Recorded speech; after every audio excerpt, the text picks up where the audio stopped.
गव्वं जिनमर्वसहेरजेर्गीर्दिग्धं देवीन्द्रविन्दवन्दं वन्दे तं सर्वदा शिरसा प्रणम्य परमात्मानं सिद्धं त्रैलोक्यवन्दितं स्वाभाविकचिदानन्दस्वरूपं निर्मलावयं शुद्धजीवादिद्रव्याणां देशिकं च जिनेश्वरं द्रव्यसङ्ग्रहसूत्राणां वृत्तिं वक्ष्ये समासता। नमो अरिहन्तारं नमो सिद्धारं नमो आयर्यारं नमो वज्रायाणं नमो लोये सर्वशाहुरम्।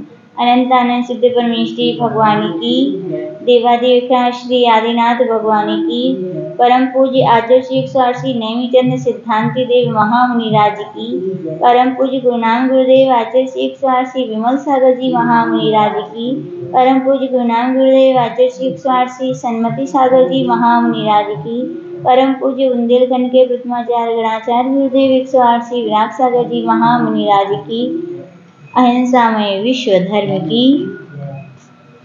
यहाँ पर हम सभी आचार्य श्री नेमीचंद जी सिद्धांति देव द्वारा रचित बृहद संग्रह ग्रंथ और उस पर लिखी गई श्री ब्रह्मदेव सूर्य के द्वारा संस्कृत प्रति और पूज्य गुरुदेव के मुखारविंद से जो सुना वही यहाँ पर पुनः वाचन के रूप में स्वाध्याय चल रहा है। अपन यहाँ पर प्रथम अधिकार के गाथा नंबर 2 के टीका का यहाँ पर अपन श्रवण कर रहे हैं। यहाँ पर आचार्य भगवान ने जीव के 9 अधिकारों के द्वारा जीव तत्व का वर्णन किया है। हमने यहाँ तक अभी संसारत्थो यानी कि जीव संसारी है तो क्यों है, इसका अपन ने अच्छी तरह जानने का कोशिश की। अब उसके अगला अधिकार यहाँ पर आचार्य भगवान कह रहे हैं सिद्धो, यानी कि जीव सिद्ध भी है। किस अपेक्षा से, कैसा है, तो यहाँ पे बता रहे सिद्धो व्यवहारेण स्वात्मोपलब्धि लक्षण सिद्धत्व प्रतिपक्ष भूत कर्मोदयेन यद्यपि असिद्धा। यहाँ पे आचार्य भगवान कह रहे हैं कि व्यवहार में की अपेक्षा से स्वात्मोपलब्धि है लक्षण जिसका ऐसा सिद्धत्व के प्रतिपक्ष यानी विपरीत कर्मोदयेन यानी कि जो कर्म का उदय होने से जीव क्या है, असिद्ध है। क्या है, जीव असिद्ध है। अपन सभी लोग तत्व सूत्र के जब दूसरे अध्याय में 5 प्रकार के भाव वहां पर अपन ने पढ़े थे, तो वहां पर 5 प्रकार के भावों में एक भाव का नाम औदिक भाव था। कौन सा था?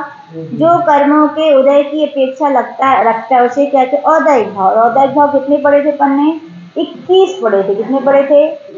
तो आचार्य भगवान कह रहे वहां पर उमा स्वामी महाराज ने सूत्र नंबर 6 में कहा था गति कसाय लिंग मिथ्या दर्शना ज्ञान संहिता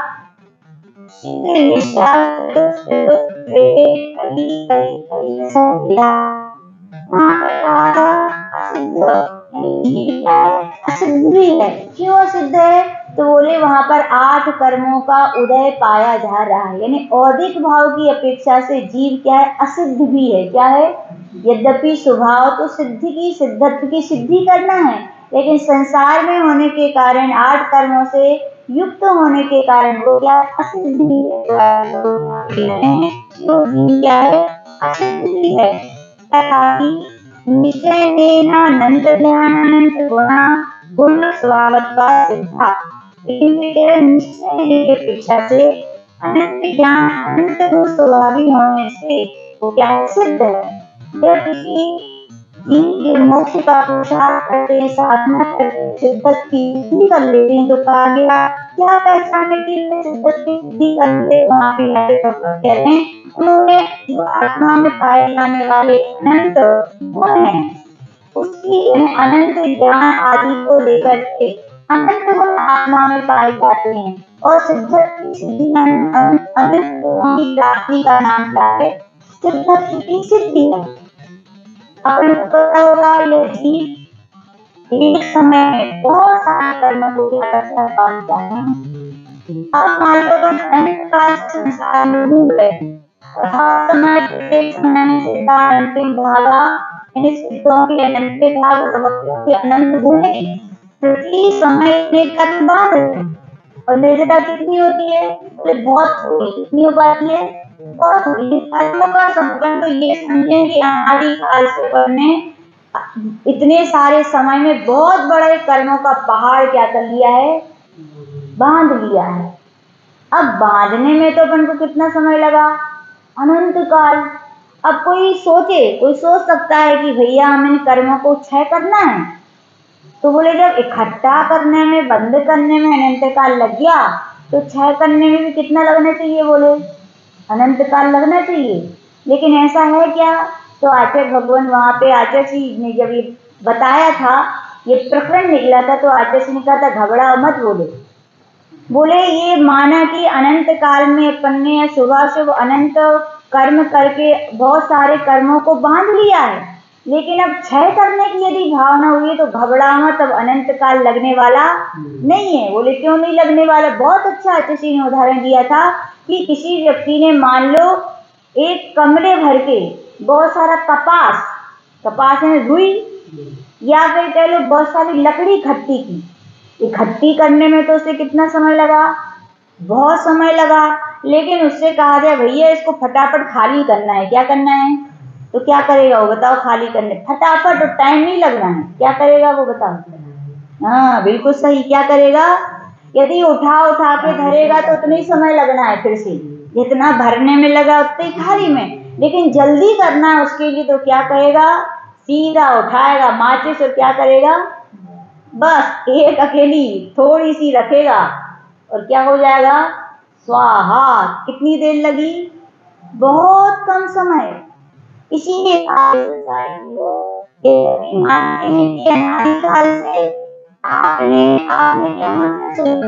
बहुत सारे कर्मों का पहाड़ लिया है, ये अपन ने स्वीकार किया है। और जिनेन्द्र देव की वाणी, जिनवाणी को सुनकर के उनके अनुसार चलने वाले दिगंबराचार्यों के, मुनियों के, उपाध्याय परमेश्वरी के वचन सुनकर के यदि हमारे अंदर ये भावना हुई है कि मुझे अब सिद्धत्व की सिद्धि करनी है, तो उन कर्मों को क्षय करने के लिए समय नहीं लगेगा। बहुत कम समय में करो। तो क्या करो? अग्नि जला दो। किसकी अग्नि जलानी है? जो अपना संसार के संकल्प विकल्पों में आपके साथी में था, सारे विकल्पों को दूर करके क्या करो? दीक्षा ले लो। मुनि दीक्षा। और मुनि दीक्षा लेने के बाद निर्दोष, निरतिकार, सत्य भावों से अपनी जो आत्मा की स्थापना है तुम करो। लीन हो जाओ, क्योंकि अब पंचम का है, श्रेणी नहीं बढ़ सकती है। लेकिन चतुर्थ का मुझे तुरंत श्रेणी मानो, तुरंत क्या जाएगा? सिद्धि। और आयु यदि कम है तो तुरंत ही आपको सिद्धि हो जाएगी। ध्यान के बाद कहते हैं ध्यान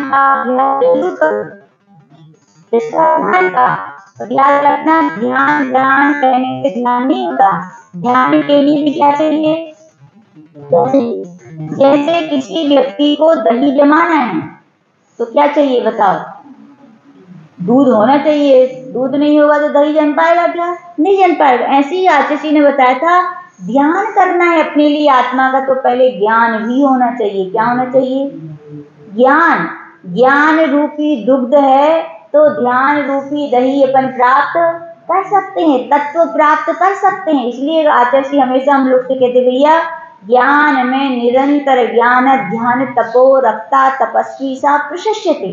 वे ही तपस्वी प्रशंसनीय है जो जिसमें लगे रहते हैं ज्ञान और ध्यान में। लेकिन ध्यान कौन करेगा? जिसके पास क्या होगा?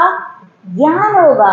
तो आचार्य जी यही बता रहे हैं कि भैया जो अपना सिद्ध स्वभाव है उसकी सिद्धि करनी है तो पहले ज्ञान रूपी दूध को इकट्ठा कर लो। क्या कर लो? और इकट्ठा पतला नहीं चलेगा। पतला पसंद आता है किसी को? नहीं आता। क्या चाहिए उसको? गाढ़ा करो। गाढ़ा करो यानी क्या करो? उसका तत्व चिंतन करो, मनन करो। क्या करो? उसको गाढ़ा करो यानी क्या? औंठो दूध को, चिंतन और मनन करो। और चिंतन मनन करो, इतना चिंतन मनन करो, फिर उसको क्या करो? जाम डाल दो, जाम यानी किसका? जाम यानी कि किसी भी चीज का जाम डाल दो तो तुरंत दही जम जाती। जाम यानी कि कहा जाता है आत्मा का स्वरूप का ध्यान। ध्यान जब भगवान का, यद्यपि प्रारंभिक अवस्था में भगवान का ही ध्यान से ध्यान का प्रारंभ होता है। भगवान का ध्यान, भगवान की मूर्ति, भगवान के गुण ही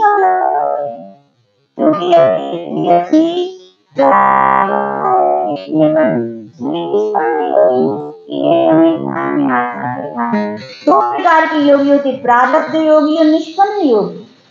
प्रारब्ध योगियों के लिए ही कहा जाता है कि अभी किसका ध्यान करो? भगवान का ध्यान करो। दीपक से दीपक जलता है कि नहीं जलता? भगवान अनंत भगवान ने अनंत तुष्ट रूपी दीपक जलाया है, और यदि किसी दीपक को खुद जलना है तो क्या दूसरे जले हुए दीपक के पास पहुंच जाए। अभी अपने आत्मा के अनंत तुष्ट रूपी दीपक जलाना चाहते हैं, भगवान ने जला दिया। अपनी कहाँ पहुंच करके पास पहुंच गए, सन्मुख पहुंच गए, नाम करें तो हमारे क्या है? जल जाएगा। तब केवल ज्ञान रूप के बिना दीपक जल जाएगा, फिर तो किसी और की अवलंबन की आवश्यकता नहीं है।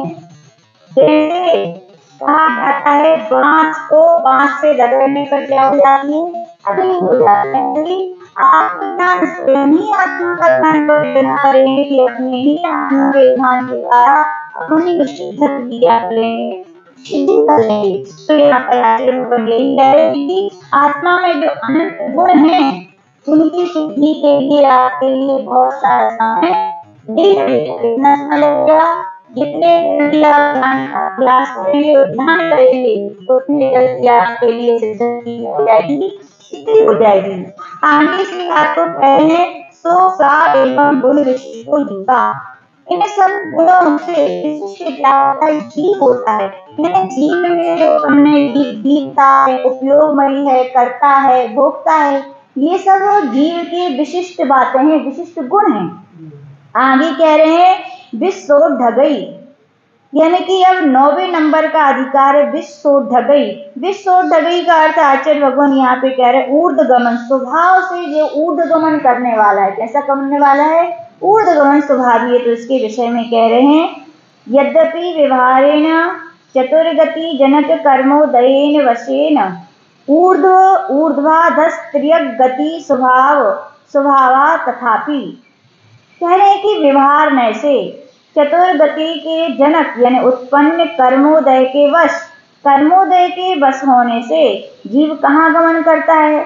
तो ऐसा कह रहे हैं कि जीव भी गमन करता है। कब गमन करता है? मान लीजिए कोई जीव मनुष्य है, मनुष्य से उसने देव गति का, देव आयु का बंध किया तो गमन तो करेगा कि नहीं करेगा? करेगा। नरक गति का बंध किया तो गमन करेगा। तिर्यंत और मनुष्य गति का बंध किया तो गमन करेगा। तो यही कह रहे हैं चतुर्गतियों में उत्पन्न होने की अपेक्षा कर्मोदय के वश होने से वह ऊर्ध्व यानी ऊपर की ओर, अर्ध यानी नीचे की ओर और त्रियक यानी तिरछा, ये उसकी गति होती है। किसकी होती है? आत्मा के प्रदेश यानी कि संसारी जीव जब मरण को प्राप्त होता है तो विग्रह गति वगैरह में जब जाता है तो कहा गया उसकी भी ऊर्ध्वी गति होती है, अधोवी गति होती है, त्रियक्ष यानी तिरछी भी गति करने का क्या है? स्वभाव। लेकिन कब है ये?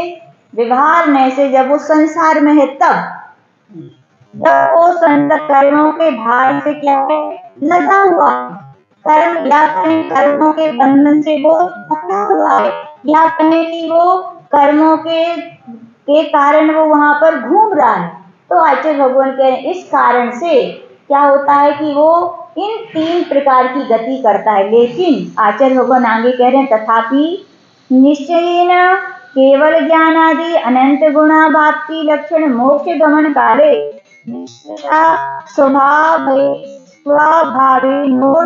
गतिश्चेति। लेकिन कह निश्चय नहीं की अपेक्षा से केवल ज्ञान आदि अनंत गुणों की प्राप्ति है लक्षण जिसका, ऐसा मोक्ष गमन काले यानी मोक्ष जाने के समय स्वभावेनो यानी स्वभाव से ही ऊर्ध्व गति की ओर क्या करता है? वो गमन करता है। आप लोगों ने ऊर्ध्व गमन स्वभाव जिन्होंने तत्वासूत्र पढ़ा है 10वां अध्याय, उन्होंने उसको विशेष रूप से देखा होगा। हम लोग को भी गुरुदेव ने जब तत्वासूत्र का 10वां पढ़ाया था तो बहुत अच्छा वहाँ पर विषय के लिए गुरुदेव ने समझाया था कि जीव क्यों गुनाह करता है, क्यों ऐसा उसका क्या कारण है। तो उसके विषय में यहाँ पे सुनिए 10वें अध्याय के 6वें नंबर का सूत्र अपन ने या कहे 5वें नंबर का भी ले लें, 6वें नंबर का 7वें, 3 ऐसे सूत्र हैं जिसमें उद्गम स्वभाव के बारे में आचार्य भगवत ने अच्छी तरह समझाया। वहाँ पे कहा है तदनंतर मूढ़ं गच्छत्यात् लोकान्तात्, यानी कर्मों का क्षय हो जाने पर, कर्मों का क्षय कहाँ होता है, कहाँ होता है, मोक्ष कहाँ है। किसी से पूछो मोक्ष कहाँ, सब होते ही कहते कहाँ है, ऊपर। याद रखना मोक्ष ऊपर नहीं है, वो तो मोक्ष हो जाने के बाद जो आत्मा वहां रहती वहां ऊपर सिद्धालय है। मोक्ष ध्यान रखना, मोक्ष किसे कहते हैं, कर्मों के क्षय होने का नाम क्या है, मोक्ष। कर्म क्षय कहाँ होते बताओ, ढाई दीप में होते, कहाँ होते हैं, तो मोक्ष कहाँ है, मोक्ष तो ढाई दीप में ही है।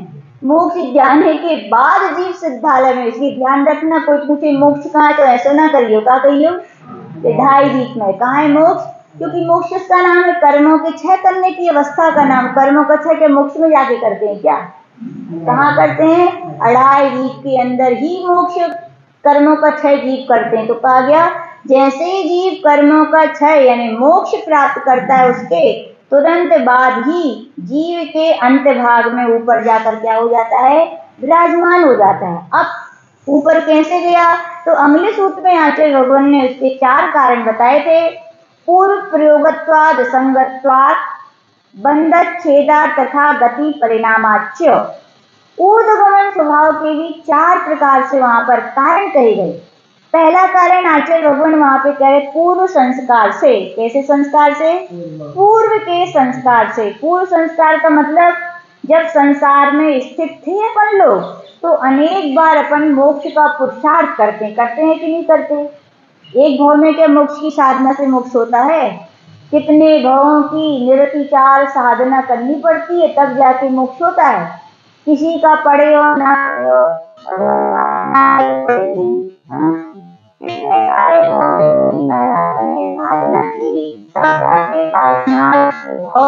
उन्हीं दीक्षा लेकर के उनका मोक्ष हो पाए।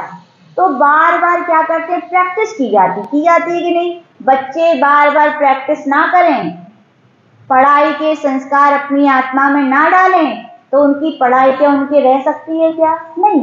हर चीज का अभ्यास करना पड़ता है, संस्कार देने पड़ते। मम्मी पापा करते हैं संस्कार ऐसे यहाँ पे कहा गया प्रत्येक भक्त की जैसे सम्यक दर्शन हो जाता है, सम्यक दर्शन होते हुए अपने स्वरूप की है तो अपनी आत्मा को क्या करता है, संस्कार करता है।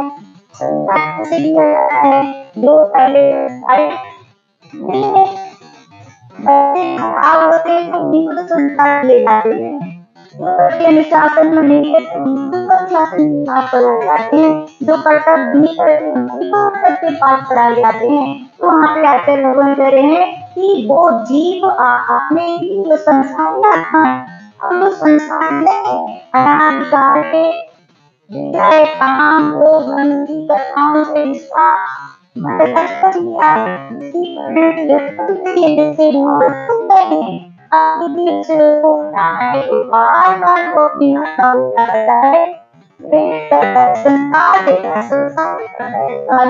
पूर्ण संस्कार के बच्चे जो आपने पूर्व में जाने का किया है, लेकिन मोक्ष जाने की उच्च विचार होता है। तो फिर उसके कारण संग, दूसरा क्या बता रहे, पूर्व प्रयोगाद असंगत्वात्। असंगत्वात् यानी संग रहित होने से। संग का अर्थ क्या है, संग, एक संघ होता है और एक संग होता है। संघ यानी चतुर्विध संग और संग यानी परिग्रह। संग यानी क्या, कितने प्रकार का परिग्रह है, 24 प्रकार का परिग्रह है। तो सबने सुना है, लेकिन सबसे बड़ा परिग्रह है तो कौन सा है, कर्मों का परिग्रह है। कौन सा है, अपन लोग सबसे बड़े भार से लदे हैं तो किससे लदे हैं, कर्मों के भार से। एक आम व्यक्ति भी देखो, कोई भार लेके जाता है, थक जाता है कि नहीं? लेकिन अपनी देखो कितना मोह है, कितना अज्ञान है, कितना मिथ्यात्व है। अनंत काल से कर्मों के भार को लेकर चल रहे, लेकिन आज तक थकानपन को नहीं हुई। क्यों नहीं हुई? ज्ञान हो तो थकान हो। थकान आतशी बोलते हैं उसको ही होती है जिसको ज्ञान आ जाता है कि भैया ये तो भार है, ये मेरे आत्मा का स्वभाव नहीं है, तो उसे दूर करने की कोशिश करता है। जब ये ज्ञान हो जाता है, जब ये आत्मज्ञान की ज्योति जगती है, तो कहा गया असंगत्वात्, यानी कि संग से रहित होने से क्या होता है? परिग्रह जैसे कम होता है। और मान लो कोई उदाहरण ले लें, कोई चीज भारी है और फिर वो हल्की हो जाए तो क्या होती है? उस फटाक से ऊपर जाती है कि नहीं? अभी आगे उदाहरण देंगे। फिर कह रहे बंधन छेदात, बंध का उच्छेद हो जाने से, यानी बंधन खुल जाने से। फिर कह रहे हैं गति परिणामाच, यानी कि अगला विशेषण कह रहे हैं कि परिणाम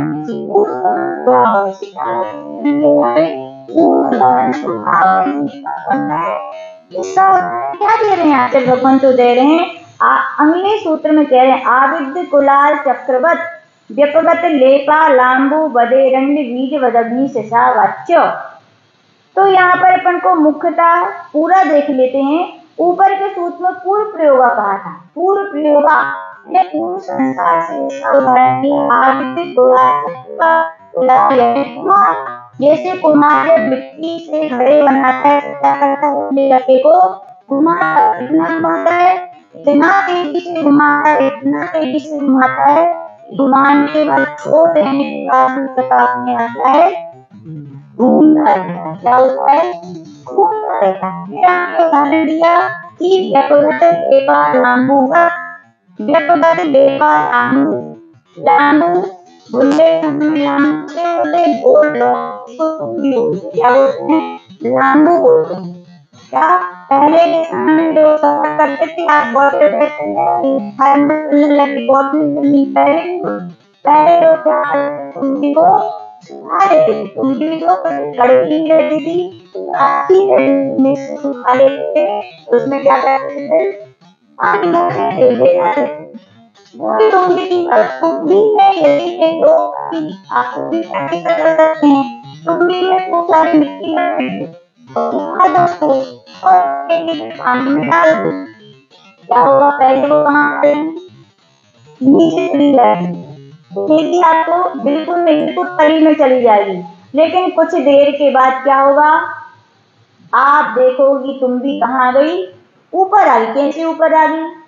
क्योंकि जो मिट्टी का लेप लगाया था वो पानी में घुल गया और पूरी तुम मिट्टी अलग हो गई, तुम भी अलग हो, तुम भी हल्की हो गई। पहले भारी थी, मिट्टी के भार से तो नीचे थी, अब वो अलग हो गया, तुम भी क्या हुई? ऊपर। ऐसे कहा गया है कि कर्मों के भार से अपन जब लगे रहते हैं, अपना ऊपर भार होता है, तो अपन कहाँ रहते हैं? संसार में रहते हैं। लेकिन जैसे ही कर्मों का भार कम होता है तो आत्मा कहाँ जाती है? सीधी ऊपर की ओर क्या करती है? मोक्ष चली जाती है।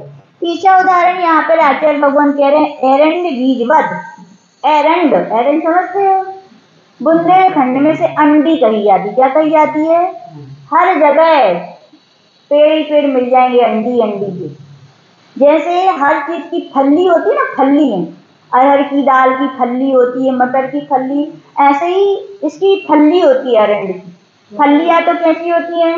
एड़ी भी ऐसी भी होती है, ऐसी भी होती है, ऐसी भी होती है, ऐसी भी होती, कुछ भी। लेकिन कहा जाए जब पक जाती हैं, जब पकती है तो उनमें से जो फल्ली का जो टूटी और बीज है, वो बीज कहाँ जाता है? फल्ली भले ही ऐसी है, लेकिन बीज कैसा हो सकता है? ऊपर की हो। तो ऐसे लोगों ने यहाँ पे कह रहे हैं ऐसे ही जब तक कर्म के बंध से जीव रहता है तब तक वो ऊपर नीचे और तिरछा गमन करता है। लेकिन जैसे ही वो कर्म का बीज फूटता है और कहाँ गमन करता है वो बीज? फल्ली।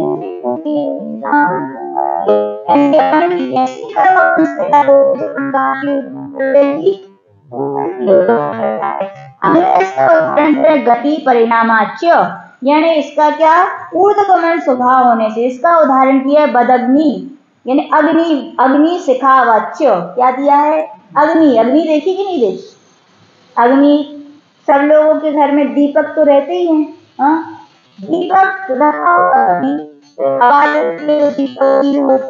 अति नीचे कई लोग विशेष कलाकार होते हैं, दीपक को उल्टा भी कर लेते हैं, भक्ति नृत्य करते हैं, तिरछा भी कर देते, ऊपर भी कर लेते, नीचे भी कर लेते। लेकिन कभी देखना वो नृत्यकार कितनी भी कला के साथ दीपक नीचे कर दे, लेकिन लौ कहाँ जाती है उसकी, तिरछा भी कर दे तो भी लौ कहाँ जाएगी, ऊपर।